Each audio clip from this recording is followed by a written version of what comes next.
Chapter 5. Advice from a Caterpillar.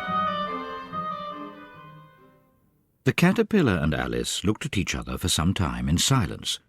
At last the caterpillar took the hookah out of its mouth and addressed her in a languid, sleepy voice. "Who are you?" said the caterpillar. This was not an encouraging opening for a conversation. Alice replied rather shyly, I hardly know, sir, just at present. At least, I know who I was when I got up this morning, but I think I must have been changed several times since then." "What do you mean by that?"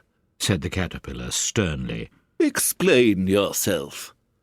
"I can't explain myself, I'm afraid, sir, said Alice. because I'm not myself, you see."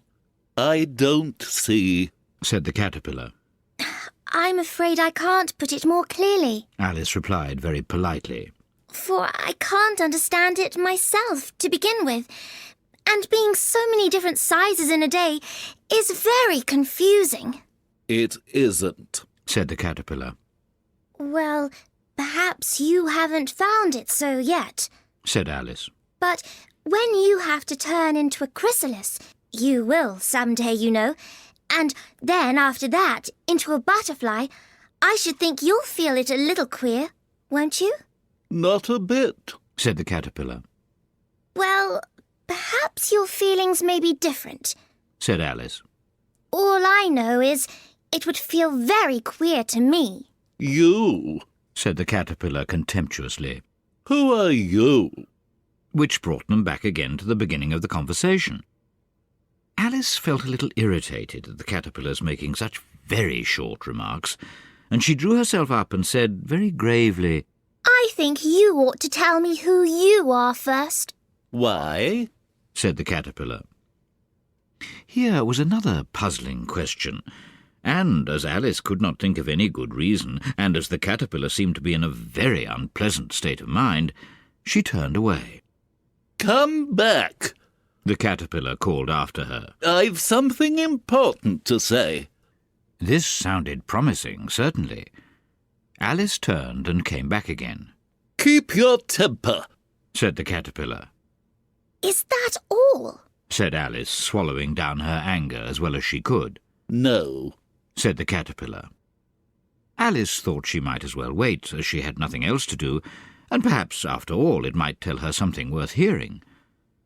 For some minutes it puffed away without speaking, but at last it unfolded its arms, took the hookah out of its mouth again, and said, "So, you think you're changed, do you?" "I'm afraid I am, sir. said Alice. I can't remember things as I used, and I don't keep the same size for 10 minutes together." "Can't remember what things?" said the caterpillar. "Well, I've tried to say, 'How doth the little busy bee?' but it all came different." Alice replied in a very melancholy voice. "Repeat, 'You are old, Father William,'" said the caterpillar. Alice folded her hands and began, "You are old, Father William," the young man said, "and your hair has become very white. And yet you incessantly stand on your head. Do you think at your age it is right?" "In my youth," Father William replied to his son, "I feared it might injure the brain. But now that I'm perfectly sure I have none, why, I do it again and again." "You are old," said the youth, "as I mentioned before, and have grown most uncommonly fat. Yet you turned a back somersault in at the door. Pray, what is the reason of that?" "In my youth," said the sage, as he shook his grey locks, "I kept all my limbs very supple. By the use of this ointment, 1 shilling the box, allow me to sell you a couple." "You are old," said the youth, "and your jaws are too weak for anything tougher than suet. Yet you finished the goose with the bones and the beak. Pray, how did you manage to do it?" "In my youth," said his father, "I took to the law and argued each case with my wife. and the muscular strength which it gave to my jaw has lasted the rest of my life." "You are old," said the youth. "One would hardly suppose that your eye was as steady as ever. Yet you balanced an eel on the end of your nose. What made you so awfully clever?" "I have answered 3 questions, and that is enough," said his father. "Don't give yourself airs. Do you think I can listen all day to such stuff? Be off, or I'll kick you downstairs." "That is not said right," said the caterpillar. "Not quite right, I'm afraid. Said Alice timidly. Some of the words have got altered." "It is wrong from beginning to end." Said the caterpillar decidedly, and there was silence for some minutes. The caterpillar was the first to speak. "What size do you want to be?" It asked. "Oh, I'm not particular as to size. Alice hastily replied. Only one doesn't like changing so often, you know." "I don't know," said the caterpillar. Alice said nothing. She had never been so much contradicted in all her life before, and she felt that she was losing her temper. "Are you content now?" said the caterpillar. "Well, I should like to be a little larger, sir, if you wouldn't mind." Said Alice. 3 inches is such a wretched height to be." "It is a very good height indeed," said the caterpillar angrily, rearing itself upright as it spoke. It was exactly 3 inches high. "But I'm not used to it," pleaded poor Alice in a piteous tone. And she thought to herself, "I wish the creatures wouldn't be so easily offended." "You'll get used to it in time," said the caterpillar, and it put the hookah into its mouth and began smoking again. This time Alice waited patiently until it chose to speak again. In a minute or 2 the caterpillar took the hookah out of its mouth and yawned once or twice and shook itself. Then it got down off the mushroom and crawled away into the grass, merely remarking as it went, "One side will make you grow taller, and the other side will make you grow shorter." "One side of what? The other side of what?" thought Alice to herself. "Of the mushroom," said the caterpillar, just as if she had asked it aloud, and in another moment it was out of sight. Alice remained looking thoughtfully at the mushroom for a minute, trying to make out which were the 2 sides of it, and as it was perfectly round, she found this a very difficult question. However, at last she stretched her arms round it as far as they would go, and broke off a bit of the edge with each hand. "And now which is which?" she said to herself, and nibbled a little of the right-hand bit to try the effect. The next moment she felt a violent blow underneath her chin. It had struck her foot. She was a good deal frightened by this very sudden change, but she felt that there was no time to be lost, as she was shrinking rapidly. So she set to work at once to eat some of the other bit. Her chin was pressed so closely against her foot that there was hardly room to open her mouth. But she did it at last, and managed to swallow a morsel of the left-hand bit. "Come, my head's free at last," said Alice in a tone of delight, which changed into alarm in another moment when she found that her shoulders were nowhere to be found. All she could see when she looked down was an immense length of neck, which seemed to rise like a stalk out of a sea of green leaves that lay far below her. "What can all that green stuff be?" said Alice. "And where have my shoulders got to? And oh, my poor hands! How is it I can't see you?" She was moving them about as she spoke, but no result seemed to follow except a little shaking among the distant green leaves. As there seemed to be no chance of getting her hands up to her head, she tried to get her head down to them, and was delighted to find that her neck would bend about easily in any direction like a serpent. She had just succeeded in curving it down into a graceful zigzag, and was going to dive in among the leaves, which she found to be nothing but the tops of the trees under which she had been wandering, when a sharp hiss made her draw back in a hurry. A large pigeon had flown into her face and was beating her violently with its wings. Serpent! Screamed the pigeon. I'm not a serpent, said Alice indignantly. Let me alone. Serpent, I say again.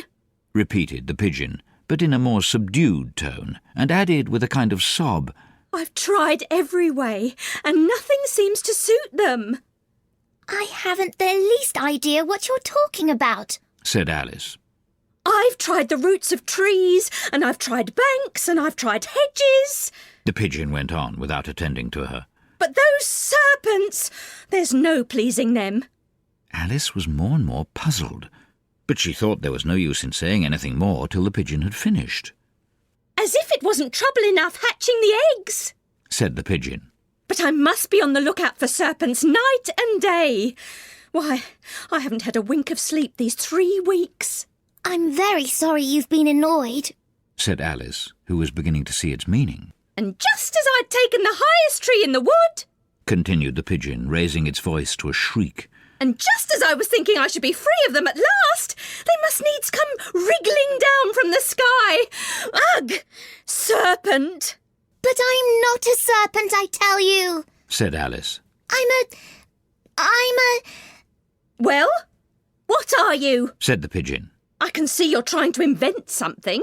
I'm a little girl, said Alice rather doubtfully, as she remembered the number of changes she had gone through that day. A likely story indeed, said the pigeon in a tone of the deepest contempt. I've seen a good many little girls in my time, but never one with such a neck as that. No, no, you're a serpent, and there's no use denying it. I suppose you'll be telling me next that you never tasted an egg.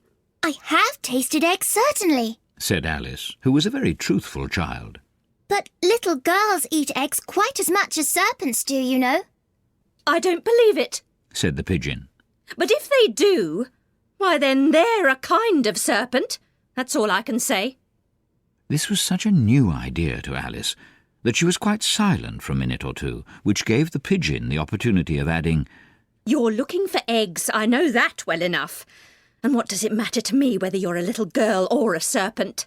It matters a good deal to me, said Alice hastily. But I'm not looking for eggs, as it happens. And if I was, I shouldn't want yours. I don't like them raw. Well, be off then, said the pigeon in a sulky tone, as it settled down again into its nest.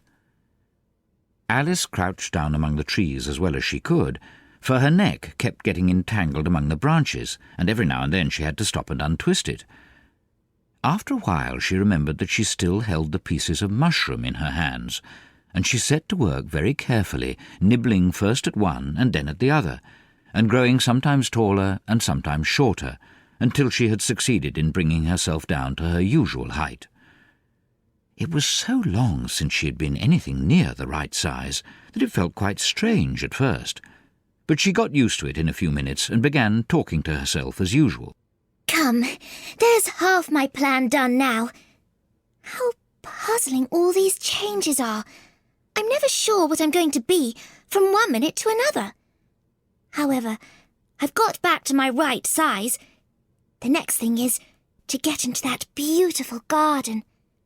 How is that to be done, I wonder? As she said this, she came suddenly upon an open place with a little house in it about 4 feet high. Whoever lives there, thought Alice. It'll never do to come upon them this size. Why, I should frighten them out of their wits. So she began nibbling at the right-hand bit again, and did not venture to go near the house till she had brought herself down to 9 inches high. Chapter 6. Pig and Pepper. For a minute or two she stood looking at the house and wondering what to do next, when suddenly a footman in livery came running out of the wood.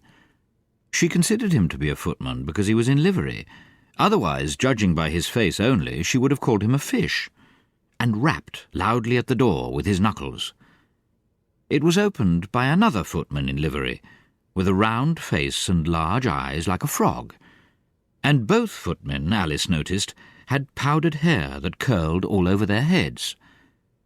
She felt very curious to know what it was all about, and crept a little way out of the wood to listen. The fish footman began by producing from under his arm a great letter, nearly as large as himself, and this he handed over to the other, saying in a solemn tone, "For the Duchess, an invitation from the Queen to play croquet." The frog footman repeated in the same solemn tone, only changing the order of the words a little, "From the Queen, an invitation for the Duchess to play croquet." Then they both bowed low, and their curls got entangled together. Alice laughed so much at this that she had to run back into the wood for fear of their hearing her, and when she next peeped out, the fish footman was gone, and the other was sitting on the ground near the door, staring stupidly up into the sky. Alice went timidly up to the door and knocked. "There's no sort of use in knocking," said the footman. "and that for 2 reasons. First, because I am on the same side of the door as you are. Secondly, because they're making such a noise inside, no one could possibly hear you." And certainly there was a most extraordinary noise going on within, a constant howling and sneezing, and every now and then a great crash, as if a dish or kettle had been broken to pieces.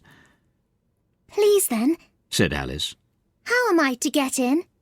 "There might be some sense in your knocking," the footman went on, without attending to her, "if we had the door between us. For instance, if you were inside, you might knock, and I could let you out, you know." He was looking up into the sky all the time he was speaking, and this Alice thought decidedly uncivil. "But perhaps he can't help it," she said to herself. "His eyes are so very nearly at the top of his head. But at any rate, he might answer questions. How am I to get in?" she repeated aloud. "I shall sit here," the footman remarked, "till tomorrow." At this moment the door of the house opened, and a large plate came skimming out straight at the footman's head. It just grazed his nose, and broke to pieces against one of the trees behind him. "Or next day, maybe," the footman continued in the same tone, exactly as if nothing had happened. "How am I to get in?" asked Alice again in a louder tone. "Are you to get in at all?" said the footman. "That's the first question, you know." It was, no doubt, only Alice did not like to be told so. "It's really dreadful," she muttered to herself. "the way all the creatures argue. It's enough to drive one crazy." The footman seemed to think this a good opportunity of repeating his remark with variations. "I shall sit here," he said, "on and off, for days and days." "But what am I to do?" said Alice. "Anything you like," said the footman, and began whistling. "Oh, there's no use in talking to him," said Alice desperately. "He's perfectly idiotic." And she opened the door and went in. The door led right into a large kitchen which was full of smoke from one end to the other. The Duchess was sitting on a 3-legged stool in the middle, nursing a baby. The cook was leaning over the fire, stirring a large cauldron which seemed to be full of soup. "There's certainly too much pepper in that soup," Alice said to herself as well as she could for sneezing. There was certainly too much of it in the air. Even the Duchess sneezed occasionally, and as for the baby, it was sneezing and howling alternately without a moment's pause. The only 2 creatures in the kitchen that did not sneeze were the cook and a large cat which was sitting on the hearth and grinning from ear to ear. "Please, would you tell me?" said Alice a little timidly, for she was not quite sure whether it was good manners for her to speak first. "Why your cat grins like that?" "It's a Cheshire cat," said the Duchess. "That's why. Pig!" She said the last word with such sudden violence that Alice quite jumped. But she saw in another moment that it was addressed to the baby and not to her, so she took courage and went on again. I didn't know that Cheshire cats always grinned. In fact, I didn't know that cats could grin. They all can, said the Duchess. and most of them do. Achoo! I don't know of any that do. Alice said very politely, feeling quite pleased to have got into a conversation. You don't know much, Said the Duchess. and that's a fact. Alice did not at all like the tone of this remark, and thought it would be as well to introduce some other subject of conversation. While she was trying to fix on one, the cook took the cauldron of soup off the fire and at once set to work throwing everything within her reach at the Duchess and the baby. The fire irons came first, then followed a shower of saucepans, plates and dishes. The Duchess took no notice of them, even when they hit her, and the baby was howling so much already that it was quite impossible to say whether the blows hurt it or not. Oh, please mind what you're doing. Cried Alice, jumping up and down in an agony of terror, Oh, there goes his precious nose. as an unusually large saucepan flew close by it and very nearly carried it off. If everybody minded their own business, Said the Duchess in a hoarse growl. the world would go round a deal faster than it does. Which would not be an advantage. Said Alice, who felt very glad to get an opportunity of showing off a little of her knowledge. Just think what work it would make with the day and night. You see, the Earth takes 24 hours to turn round on its axis. Talking of axes, Said the Duchess. chop off her head! Alice glanced rather anxiously at the cook to see if she meant to take the hint. But the cook was busily stirring the soup and seemed not to be listening, so she went on again. 24 hours, I think. Or is it 12? Oh, don't bother me. Said the Duchess. I never could abide figures. And with that she began nursing her child again, singing a sort of lullaby to it as she did so, and giving it a violent shake at the end of every line.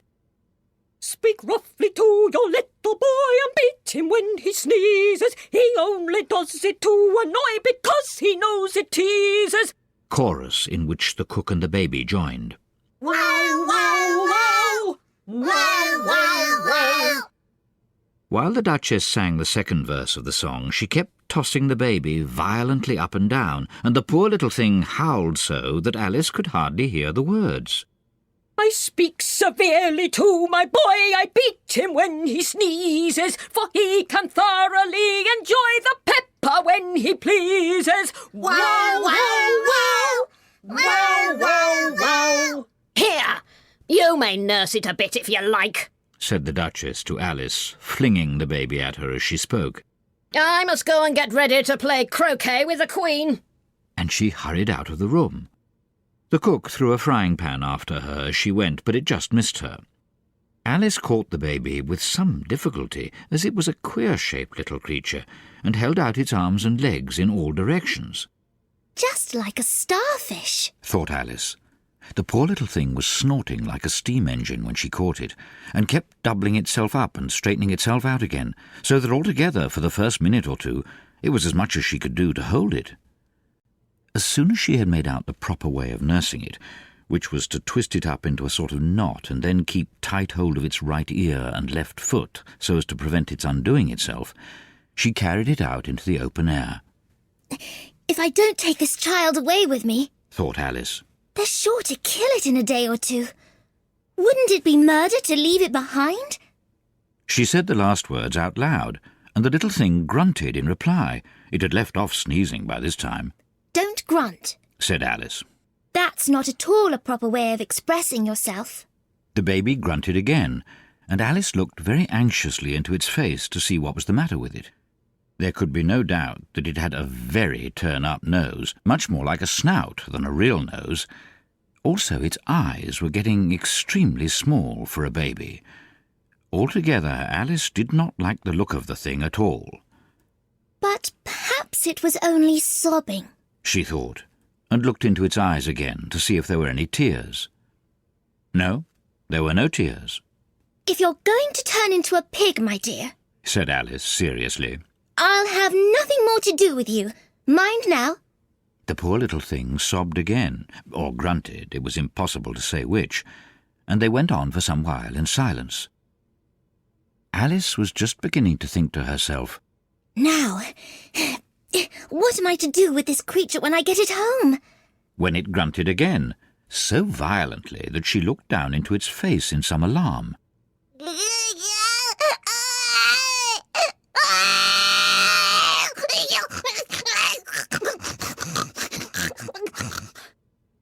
This time there could be no mistake about it. It was neither more nor less than a pig, and she felt that it would be quite absurd for her to carry it any further. So she set the little creature down, and felt quite relieved to see it trot away quietly into the wood. If it had grown up, She said to herself. it would have made a dreadfully ugly child. But it makes rather a handsome pig, I think. And she began thinking over other children she knew who might do very well as pigs, and was just saying to herself, If one only knew the right way to change them. when she was a little startled by seeing the Cheshire Cat, sitting on a bough of a tree a few yards off. The cat only grinned when it saw Alice. It looked good-natured, she thought. Still, it had very long claws, and a great many teeth, so she felt it ought to be treated with respect. Cheshire Puss? She began, rather timidly, as she did not at all know whether it would like the name. However, it only grinned a little wider. Come, it's pleased so far. Thought Alice, and she went on, Would you tell me, please, which way I ought to walk from here? That depends a good deal on where you want to get to. said the cat. I don't much care where. Said Alice. Then it doesn't matter which way you walk. Said the cat. So long as I get somewhere. Alice added as an explanation. Oh, you're sure to do that. Said the cat.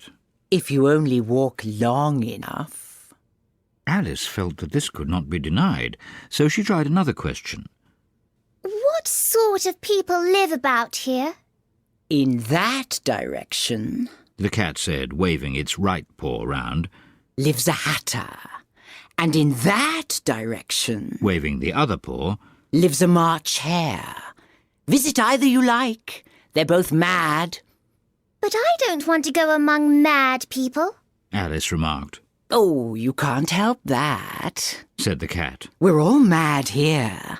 I'm mad, you're mad. How do you know I'm mad? Said Alice. You must be, Said the cat. or you wouldn't have come here. Alice didn't think that proved it at all. However, she went on, And how do you know that you're mad? To begin with, said the cat. a dog's not mad. You grant that? I suppose so. Said Alice. Well then. The cat went on. You see, a dog growls when it's angry and wags its tail when it's pleased. Now I growl when I'm pleased and wag my tail when I'm angry. Therefore, I'm mad. I call it purring, not growling. Said Alice. Call it what you like. Said the cat. Do you play croquet with the Queen today? I should like it very much, Said Alice. but I haven't been invited yet. You'll see me there. Said the cat, and vanished. Alice was not much surprised at this. She was getting so well used to queer things happening. While she was still looking at the place where it had been, it suddenly appeared again. By the by, what became of the baby? Said the cat. I'd nearly forgotten to ask. It turned into a pig. Alice answered very quietly, just as if the cat had come back in a natural way. I thought it would. Said the cat, and vanished again. Alice waited a little, half expecting to see it again, but it did not appear, and after a minute or two she walked on in the direction in which the March hare was said to live. I've seen hatters before. She said to herself. The March hare will be much the most interesting. And perhaps as this is May, it won't be raving mad. At least not so mad as it was in March. As she said this, she looked up, and there was the cat again, sitting on a branch of a tree. Did you say pig or fig? said the cat. I said pig. Replied Alice. And I wish you wouldn't keep appearing and vanishing so suddenly. You make one quite giddy. All right, said the cat. And this time it vanished quite slowly, beginning with the end of the tail and ending with the grin, which remained some time after the rest of it had gone. Well, I've often seen a cat without a grin. Thought Alice. But a grin without a cat? It's the most curious thing I ever saw in all my life. She had not gone much farther before she came in sight of the house of the March Hare. She thought it must be the right house because the chimneys were shaped like ears and the roof was thatched with fur. It was so large a house that she did not like to go nearer till she had nibbled some more of the left-hand bit of mushroom and raised herself to about 2 feet high. Even then she walked up towards it rather timidly, saying to herself, Suppose it should be raving mad after all. I almost wish I'd gone to see the Hatter instead.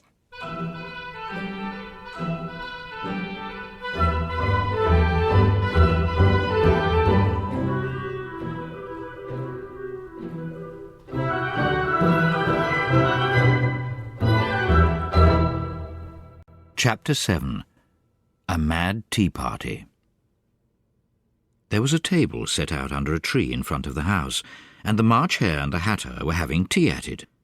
A dormouse was sitting between them, fast asleep, and the other two were using it as a cushion, resting their elbows on it and talking over its head.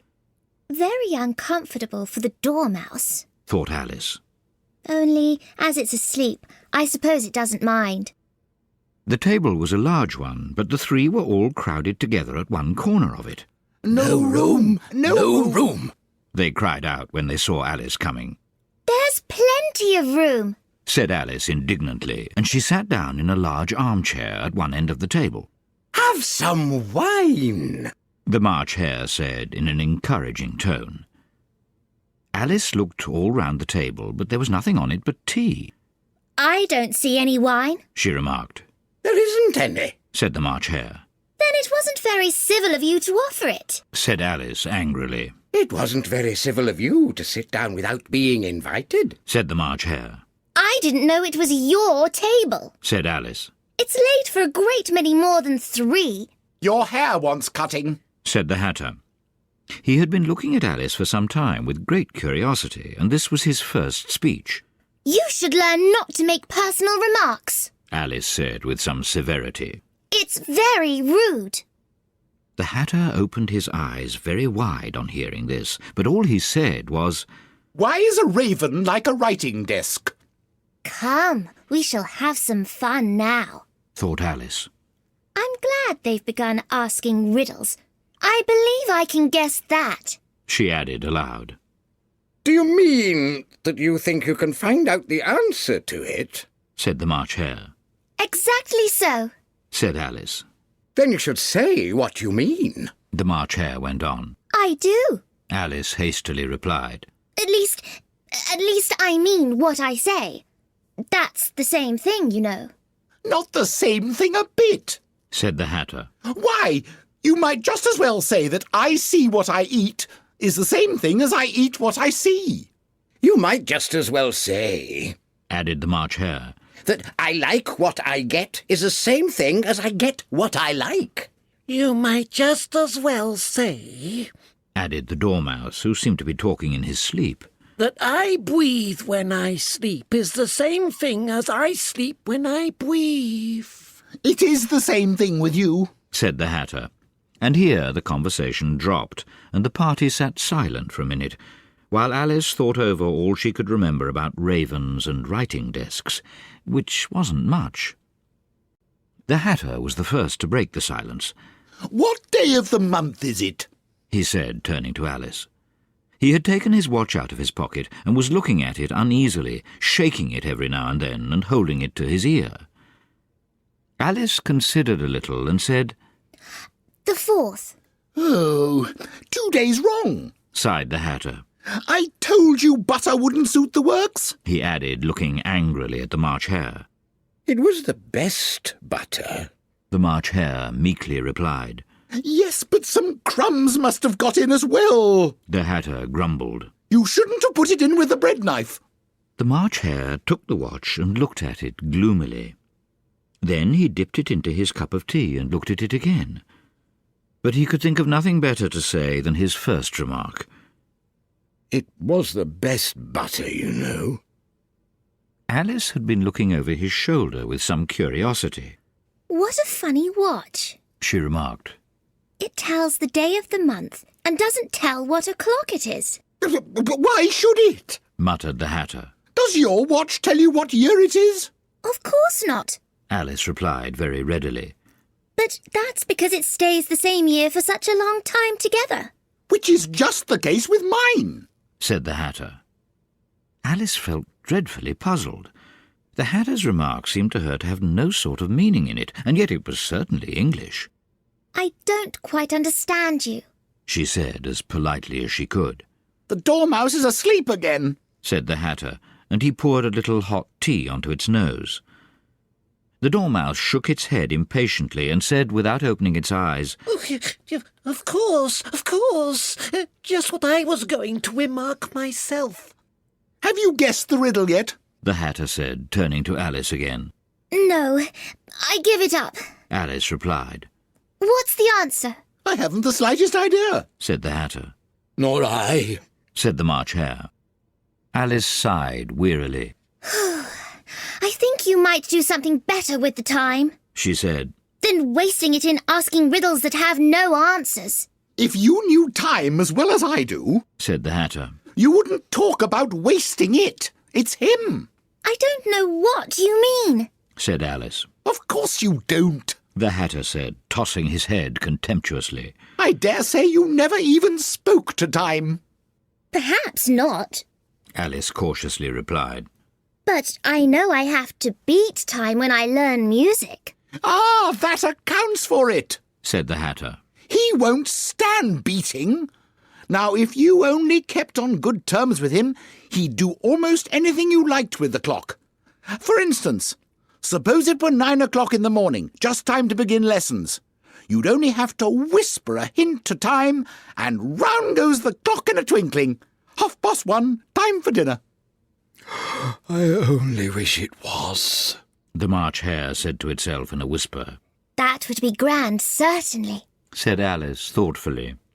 But then I shouldn't be hungry for it, you know. Not at first, perhaps, said the Hatter. But you could keep it to 1:30 as long as you liked. Is that the way you manage? Alice asked. The Hatter shook his head mournfully. Not I, he replied. We quarrelled last March, just before he went mad, you know. Pointing with his teaspoon at the March Hare. It was at the great concert given by the Queen of Hearts, and I had to sing, Twinkle, twinkle, little bat, how I wonder what you're at. You know the song, perhaps? I've heard something like it, said Alice. It goes on, you know. The Hatter continued. In this way, up above the world you fly, like a tea tray in the sky. Twinkle, twinkle. Here the dormouse shook itself and began singing in its sleep. Twinkle, twinkle, twinkle, twinkle. And went on so long that they had to pinch it to make it stop. Well, I'd hardly finished the first verse, said the Hatter, when the Queen bawled out, He's murdering the time! Off with his head! Oh, how dreadfully savage! exclaimed Alice. And ever since that, the Hatter went on in a mournful tone, he won't do a thing I ask. It's always 6 o'clock now. A bright idea came into Alice's head. Is that the reason so many tea things are put out here? She asked. Yes, that's it, said the Hatter with a sigh. It's always tea time, and we've no time to wash the things between whiles. Then you keep moving round, I suppose, said Alice. Exactly so, said the Hatter. As the things get used up. But when you come to the beginning again? Alice ventured to ask. Suppose we change the subject, the March Hare interrupted, yawning. I'm getting tired of this. I vote the young lady tells us a story. Oh, I'm afraid I don't know one. said Alice, rather alarmed at the proposal. Then the Dormouse shall. They both cried, Wake up, Dormouse! and they pinched it on both sides at once. The Dormouse slowly opened his eyes. I wasn't asleep. He said in a hoarse, feeble voice. I heard every word you fellows were saying. Tell us a story, said the March Hare. Yes, please do. Pleaded Alice. And be quick about it, Added the Hatter. or you'll be asleep again before it's done.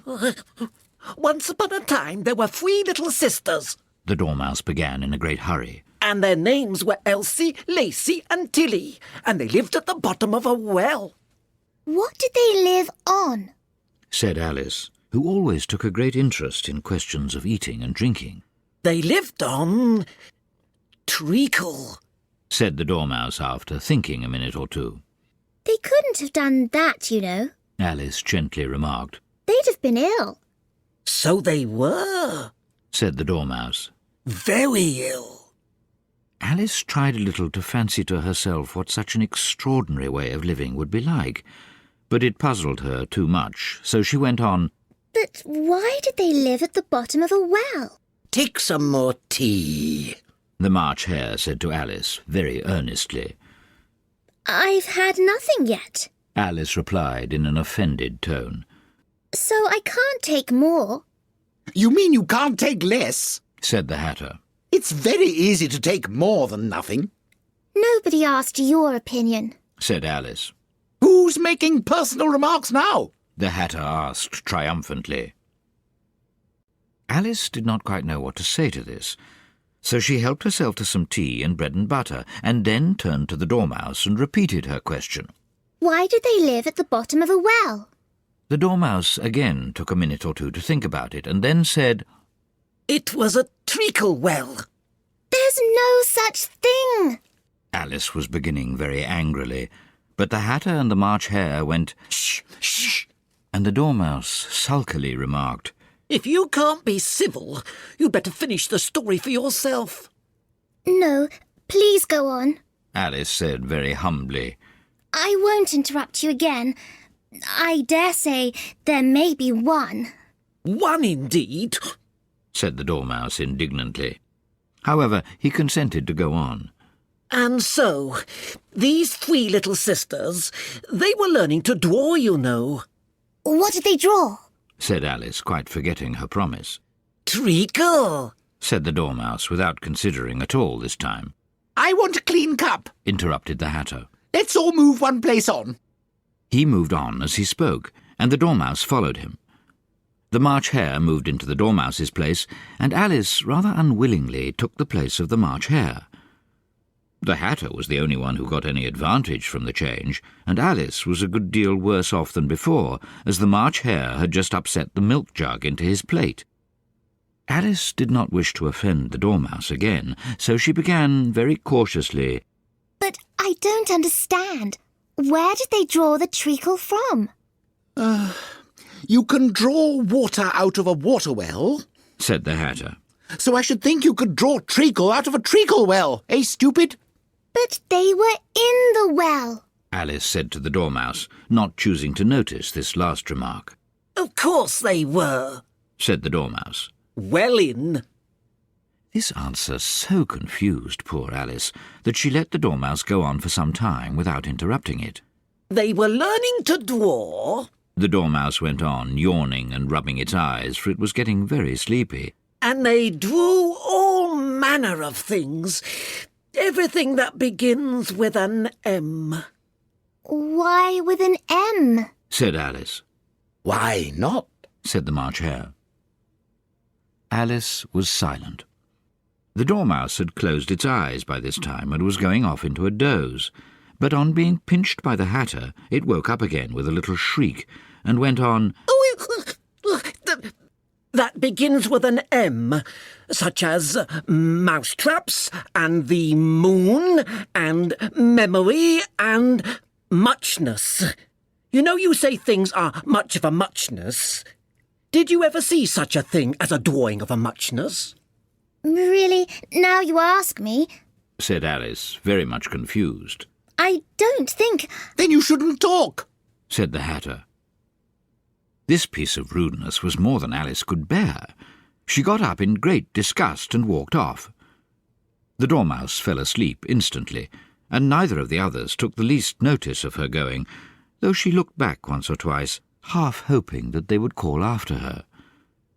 The last time she saw them, they were trying to put the Dormouse into the teapot. At any rate, I'll never go there again, said Alice as she picked her way through the wood. It's the stupidest tea party I ever was at in all my life. Just as she said this, she noticed that one of the trees had a door leading right into it. That's very curious, she thought. But everything's curious today. I think I may as well go in at once. And in she went. Once more she found herself in the long hall and close to the little glass table.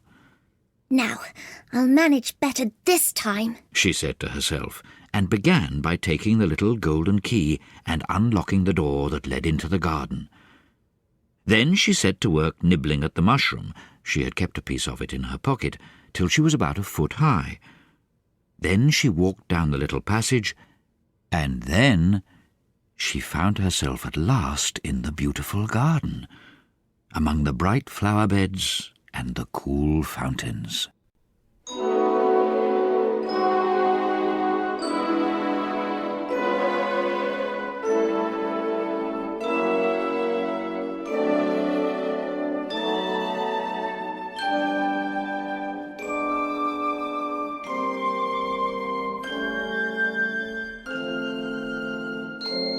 Chapter 8. The Queen's Croquet Ground. A large rose tree stood near the entrance of the garden. The roses growing on it were white, but there were 3 gardeners at it, busily painting them red. Alice thought this a very curious thing, and she went nearer to watch them. And just as she came up to them, she heard one of them say, "Oh, look out now, Five! Don't go splashing paint over me like that!" "I couldn't help it," said 5 in a sulky tone. "7 jogged me elbow." On which 7 looked up and said, "Oh, that's right, 5. Always lay the blame on others." "You'd better not talk," said 5. "I heard the Queen say only yesterday you deserve to be beheaded." "What for?" said the one who had spoken first. "That's none of your business, 2, said 7. "Yes, it is his business," said 5. "and I'll tell him. It was for bringing the cook tulip roots instead of onions." 7 flung down his brush and had just begun, "Well, of all the unjust things," when his eye chanced to fall upon Alice as she stood watching them, and he checked himself suddenly. The others looked round also, and all of them bowed low. Would you tell me, please, said Alice a little timidly, why you are painting those roses? 5 and 7 said nothing but looked at 2. 2 began in a low voice, "Why, the fact is, you see, miss, this here ought to have been a red rose tree, and we put a white one in by mistake. And if the Queen was to find it out, we should all have our heads cut off, you know. So you see, miss, we're doing our best afore she comes to—" At this moment, 5, who had been anxiously looking across the garden, called out, "The Queen! The Queen!" and the 3 gardeners instantly threw themselves flat upon their faces. There was a sound of many footsteps, and Alice looked round, eager to see the Queen. First came 10 soldiers carrying clubs. These were all shaped like the 3 gardeners, oblong and flat, with their hands and feet at the corners. Next, the 10 courtiers. These were ornamented all over with diamonds and walked 2 and 2, as the soldiers did. After these came the royal children. There were 10 of them, and the little dears came jumping merrily along hand in couples. They were all ornamented with hearts. Next came the guests, mostly kings and queens, and among them Alice recognised the White Rabbit. It was talking in a hurried, nervous manner, smiling at everything that was said, and went by without noticing her. Then followed the Knave of Hearts, carrying the king's crown on a crimson velvet cushion, and last of all this grand procession came the King and Queen of Hearts.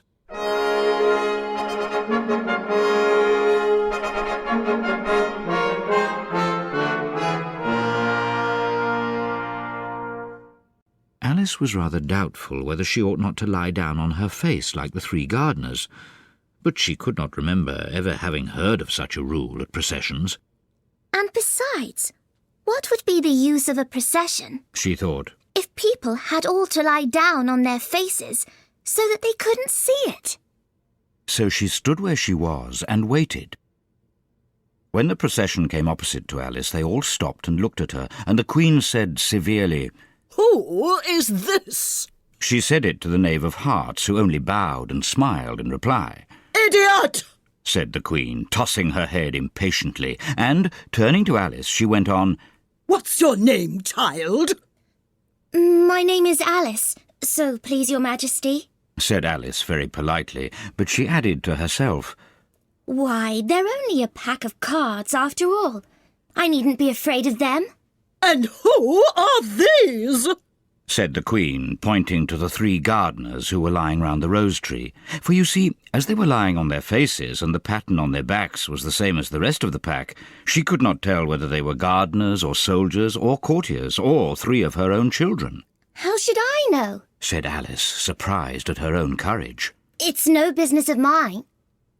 The Queen turned crimson with fury, and after glaring at her for a moment like a wild beast, began screaming, Off with her head! Off! Nonsense! Said Alice, very loudly and decidedly, and the Queen was silent.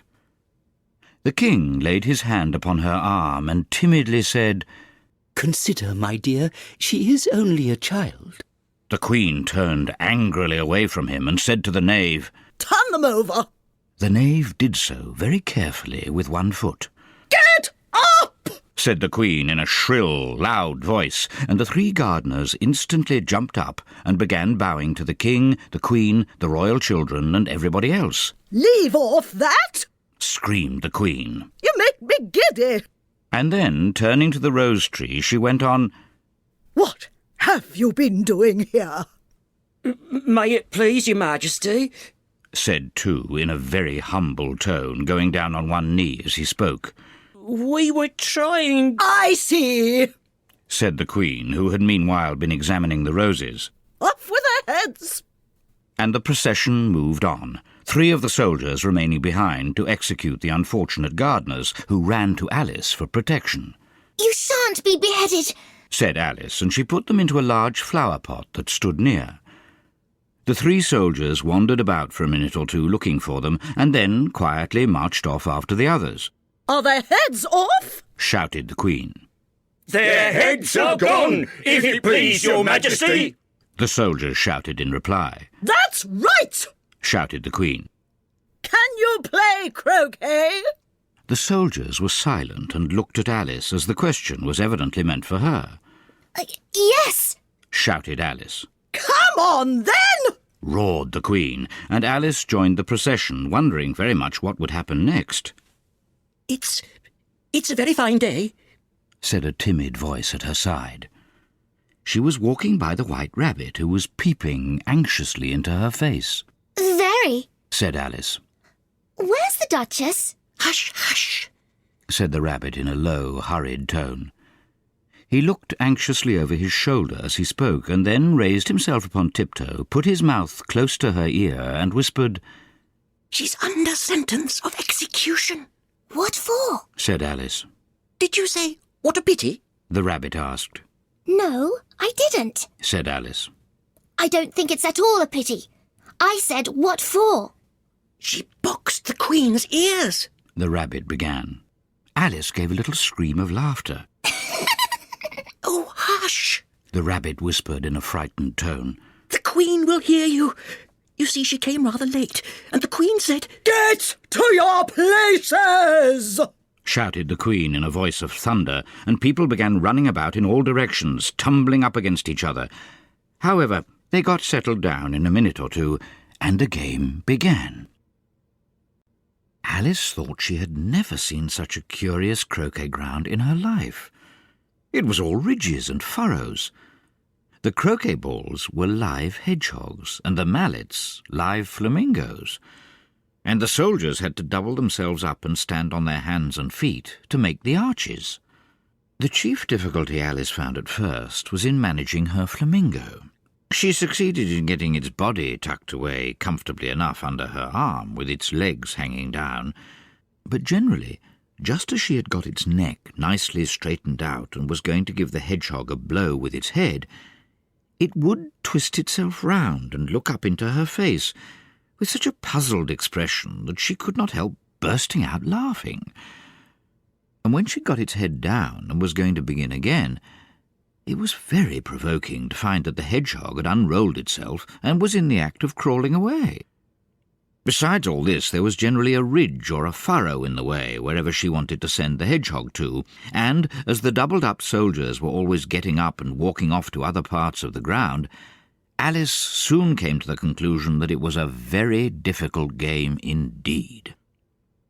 The players all played at once without waiting for turns, quarrelling all the while and fighting for the hedgehogs, and in a very short time the Queen was in a furious passion and went stamping about and shouting, "Off with his head!" or "Off with her head!" about once in a minute. Alice began to feel very uneasy. To be sure, she had not as yet had any dispute with the Queen, but she knew that it might happen any minute. And then, thought she, what would become of me? They're dreadfully fond of beheading people here. The great wonder is that there's anyone left alive. She was looking about for some way of escape and wondering whether she could get away without being seen, when she noticed a curious appearance in the air. It puzzled her very much at first, but after watching it a minute or two, she made it out to be a grin, and she said to herself, "It's the Cheshire Cat! Now I shall have somebody to talk to." "How are you getting on?" said the cat as soon as there was mouth enough for it to speak with. Alice waited till the eyes appeared and then nodded. "It's no use speaking to it," she thought, "till its ears have come, or at least one of them." In another minute the whole head appeared, and then Alice put down her flamingo and began an account of the game, feeling very glad she had someone to listen to her. The cat seemed to think that there was enough of it now in sight, and no more of it appeared. "I don't think they play at all fairly," Alice began in rather a complaining tone. "and they all quarrel so dreadfully, one can't hear oneself speak. And they don't seem to have any rules in particular. At least, if there are, nobody attends to them. And you've no idea how confusing it is, all the things being alive. For instance, there's the arch I've got to go through next, walking about at the other end of the ground. And I should have croqueted the Queen's hedgehog just now, only it ran away when it saw mine coming." "How do you like the Queen?" said the cat in a low voice. "Not at all," said Alice. "She's so extremely—" Just then she noticed that the Queen was close behind her, listening. So she went on, "likely to win, that it's hardly worthwhile finishing the game." The Queen smiled and passed on. "Who are you talking to?" said the King, coming up to Alice and looking at the cat's head with great curiosity. "It's a friend of mine, a Cheshire Cat," said Alice. "Allow me to introduce it." "I don't like the look of it at all," said the King. "However, it may kiss my hand, if it likes." "I'd rather not," the cat remarked. "Don't be impertinent," said the King. "and don't look at me like that." He got behind Alice as he spoke. "A cat may look at a king," said Alice. "I've read that in some book, but I don't remember where." "Well, it must be removed," said the King very decidedly, and he called to the Queen, who was passing at the moment. "My dear, I wish you would have this cat removed." The Queen had only one way of settling all difficulties, great or small. "Off with his head!" she said, without even looking round. "I'll fetch the executioner myself," said the King, eagerly, and he hurried off. Alice thought she might as well go back and see how the game was going on, as she heard the Queen's voice in the distance, screaming with passion. She had already heard her sentence 3 of the players to be executed for having missed their turns, and she did not like the look of things at all, as the game was in such confusion that she never knew whether it was her turn or not. So she went off in search of her hedgehog. The hedgehog was engaged in a fight with another hedgehog, which seemed to Alice an excellent opportunity for croqueting one of them with the other. The only difficulty was that her flamingo was gone across to the other side of the garden, where Alice could see it trying in a helpless sort of way to fly up into a tree. By the time she had caught the flamingo and brought it back, the fight was over, and both the hedgehogs were out of sight. But it doesn't matter much, thought Alice, as all the archers are gone from this side of the ground. So she tucked it away under her arm that it might not escape again, and went back to have a little more conversation with her friend. When she got back to the Cheshire Cat, she was surprised to find quite a large crowd collected round it. There was a dispute going on between the executioner, the king, and the queen, who were all talking at once, while all the rest were quite silent and looked very uncomfortable. The moment Alice appeared, she was appealed to by all three to settle the question, and they repeated their arguments to her, though, as they all spoke at once, she found it very hard to make out exactly what they said. The executioner's argument was that you couldn't cut off a head unless there was a body to cut it off from. But he had never had to do such a thing before, and he wasn't going to begin at his time of life. The king's argument was that anything that had a head could be beheaded, and that you weren't to talk nonsense. The Queen's argument was that if something wasn't done about it in less than no time, she'd have everybody executed, all round.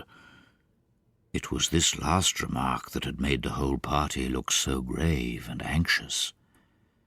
Alice could think of nothing else to say but, "It belongs to the Duchess.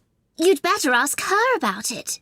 "She's in prison," the Queen said to the executioner. "Fetch her here." And the executioner went off like an arrow. The cat's head began fading away the moment he was gone, and by the time he had come back with the Duchess, it had entirely disappeared. So the king and the executioner ran wildly up and down looking for it, while the rest of the party went back to the game.